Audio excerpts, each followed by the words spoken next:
Hey guys, I'm Chris with M7 Metalworks. Welcome back to my shop. I want to show you something, guys. This is for an Oliver Super 55, but I'm just super impressed with it. Rear main seal on this tractor that I'm working on for Clint, a friend of mine. The rear main seal was shot and it was leaking oil everywhere. It uses the old cork type rear main seal. So the way this works is this is pressed onto the crankshaft, and it's got cork. Of course, you can see the cork on mine was crumbling apart. It's got a little spring in the back of this that puts pressure on that cork gasket, which is then presses up against this, which bolts to the back of your engine. So pretty simple rear main seal. And they weren't very good to begin with.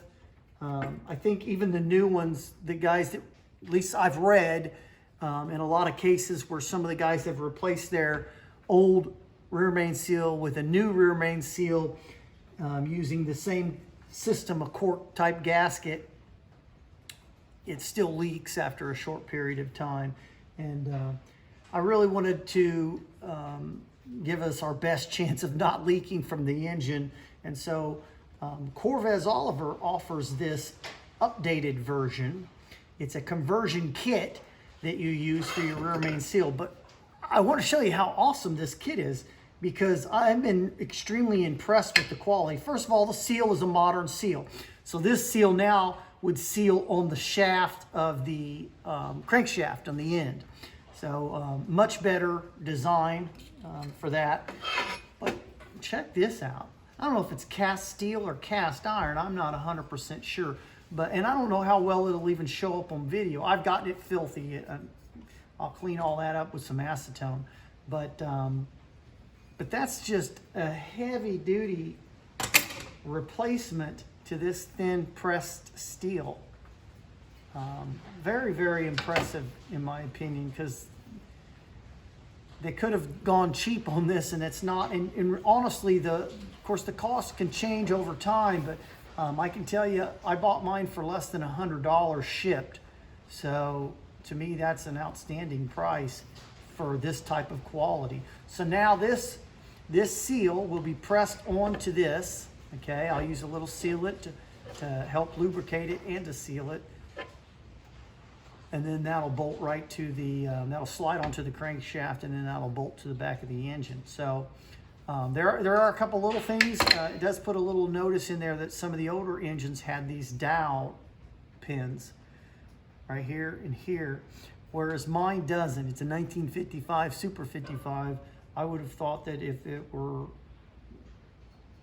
I would have thought that would have been considered an older engine, but maybe not. Maybe they just did that for a short time with those dowel pins.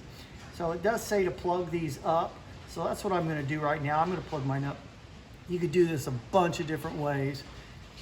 I'm going to just use some pins that are a snug fit, very snug. And so I'll kind of punch them in using a little bit of my gasket sealer. Remember that this will get bolted to the back of the engine, and there's a gasket here. And so this will press to the back of the engine. So this isn't a high pressure oil situation. It would just get passive oil. So it doesn't need something, screwed in or anything like that. These are going to get pressed in, and then they'll adhere with this stuff here, the gasket maker, the right stuff. So this is really impressive stuff as well. So I'm going to first, I'll do that now, but I'll first clean it all up a little bit.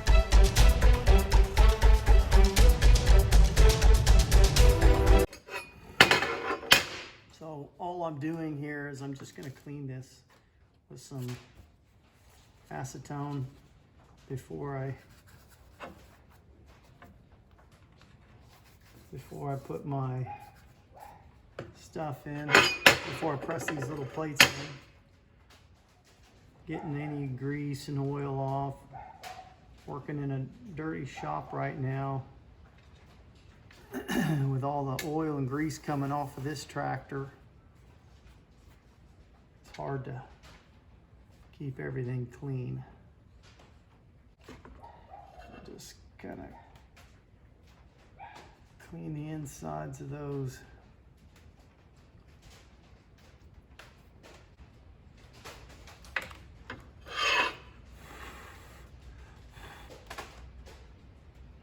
Stuff evaporates very, very quickly. Then take a bunch of this, just a little.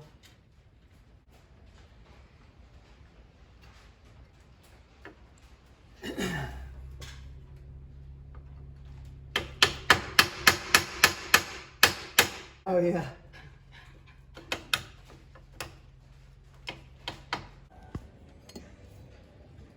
Here's a close-up, guys, of those holes being plugged.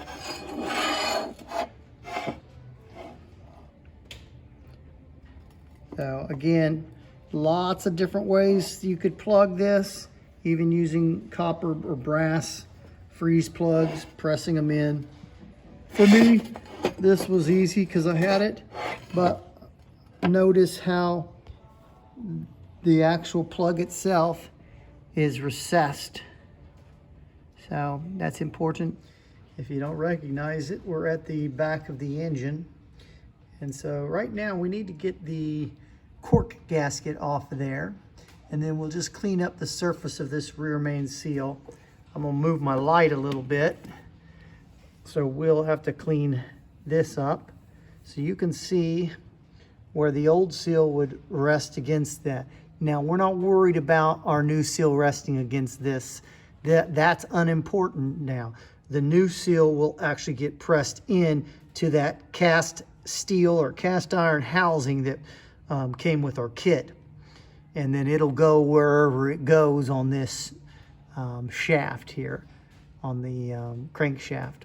So we're not worried about any of that, but we do need to get this gasket material off. We got to get that cleaned up, and then, you know, throw a little acetone on this, clean up the surface of that crankshaft, and then we can oil and lube everything up and reassemble. So let's get that done. I'm going to put you in time lapse so that you're not completely bored lifeless with me just peeling this cork gasket off.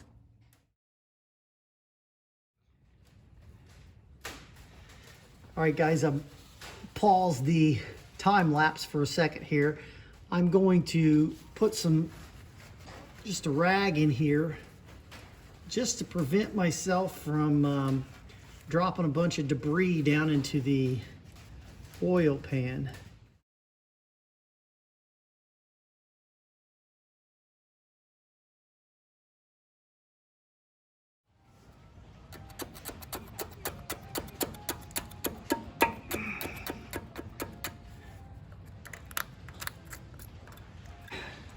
Apologize if there's some noise and stuff in the background here. I've got a very windy day here in Indiana.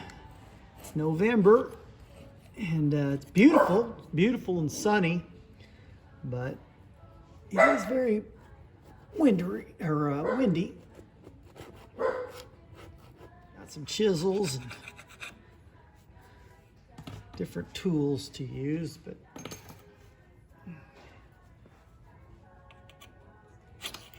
they all seem good quality. So I think what we'll do now is we're going to also clean up some of this. You see all around this plate, I mean, there's just, I'll give you an idea, there's just all sorts of crud. Does that have to be cleaned up? No. The engine will never know the difference. But I mean, we're putting it all together here and putting all new stuff back. We don't want it dirty. And you know, this is just one of those things I think is the right thing to do. It's the right way to do it. So let's get this cleaned up. I'll put you on time lapse for that. And I'll just get some of this crud off, and then I'll use the compressed air and blow all this off, and then we'll wipe it down. And that way we've got a nice clean thing. We're putting everything back in a nice clean area instead of trying to dance around all this garbage. So let's do that. All right, we've got it all scraped off. If you wondered whether or not that was important, there's all the debris. It's quite a a bit. There's my hand to give you an idea of everything that was hanging on this, but also up above here. So I've got to wipe all this down because this is all going to fall on the clutch pressure plate and the clutch disc itself. So we want to get all this up. You know, you can see it's not very thick, but it's like an oil film. This has been slinging oil for years. So we're going to blow it off, and then we're going to take a little bit of crud cutter. We're going to wipe the whole thing down.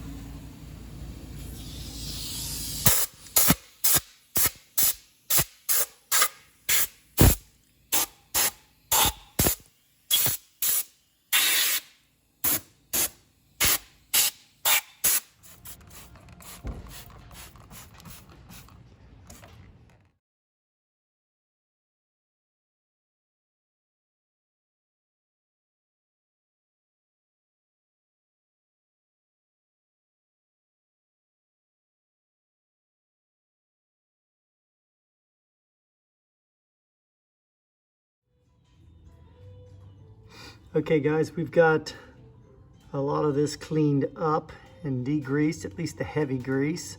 It's still got a little oil probably on it.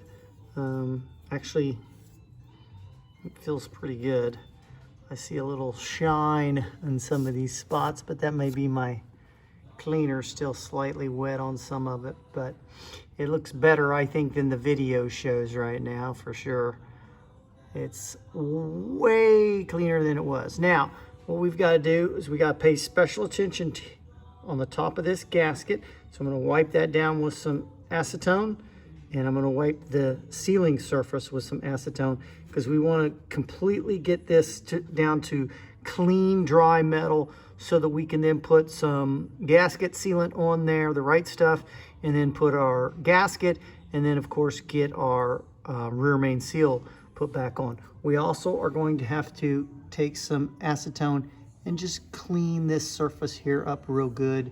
Just make sure we don't have any issues on here that would cause a problem. So let's do that now. Just throwing a little more purple power on there. I'm gonna throw a little bit in I'm using a very fine stainless steel wool. This is your sealing surface for that seal. So super, super critical. And I know you're seeing all sorts of funky shop rags with me. My daughter emptied out her closet and gave me a bunch of rags, a bunch of t-shirts and tank tops, just stuff she doesn't wear anymore.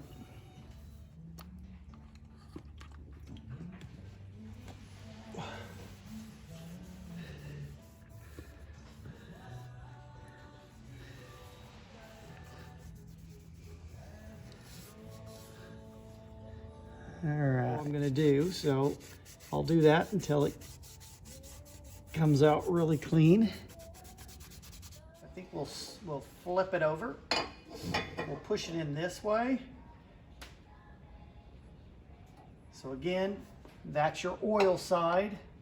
There's your seal. I am gonna put some right stuff on there, so let me do that real quick. It's an extra step, but I like to do a little overkill sometimes, so it's okay.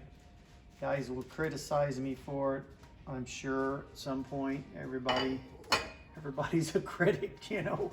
So, but that's okay. We'll use this big flat plate. Let's try that one. Here we go.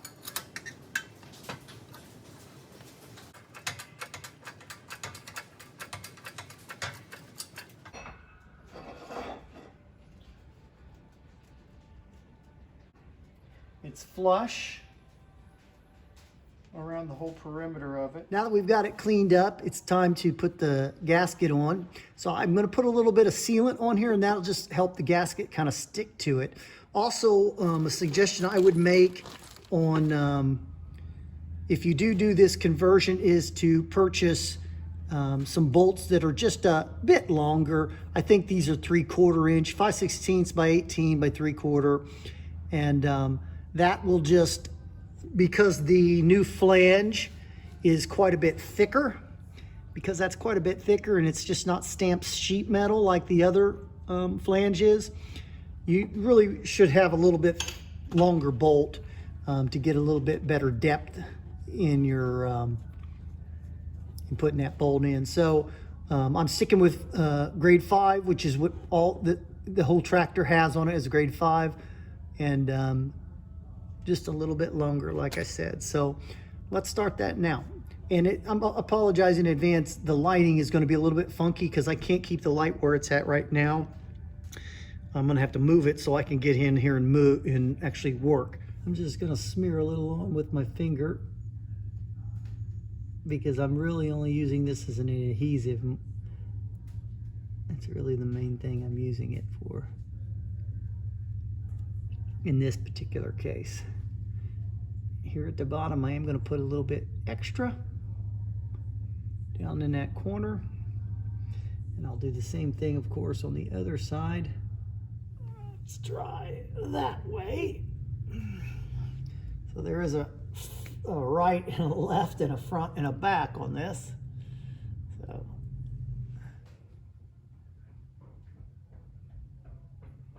alrighty. All right, here we go.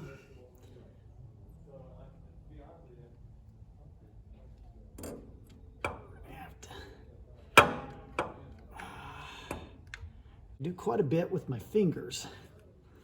Just kind of getting the seal on there. Yeah, so I think the trick is to get it on one side and then kind of pull and work it. Guys, I think the best way is just to use your thumbs and kind of push that seal in and hold it on one side as you work the rest of it in. It went in real easy once I did that, as you can see. All right.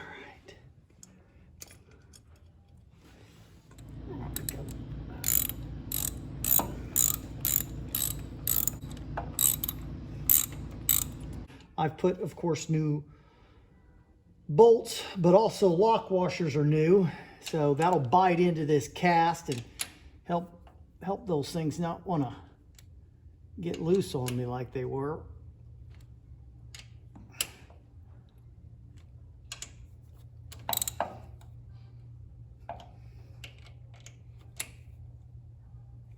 You have to do this because the thickness of this, you know, you can't get the socket in there and you can't get the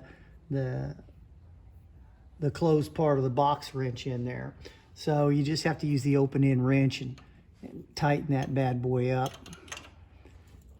Slowly but surely.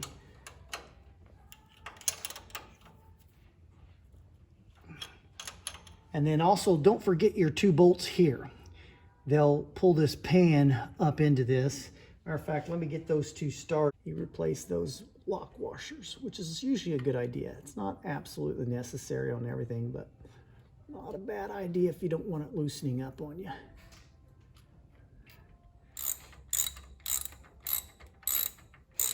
I'll go ahead and snug these up and get them to the same torque level, or approximately, that I've got those at. All right, guys. Well, there you have it. That is our new rear main seal on our Super 55. Updated version, the conversion kit that is provided by Korves Oliver. And I'm not going to lie, I love it. I think it's fantastic. I think the quality is just top of the line. And if that's something that you're looking at maybe doing with your tractor as well, guys, I don't think you'll go wrong with this. It's a sweet little deal. And so now you can see that seals right on the inside of that crankshaft, right around there. So now you see why it's important to clean that up, get a little lube in there, that kind of thing. So, guys, I hope this has been helpful to you. Again, I'm Chris with M7 Metalworks. God bless and have a good day.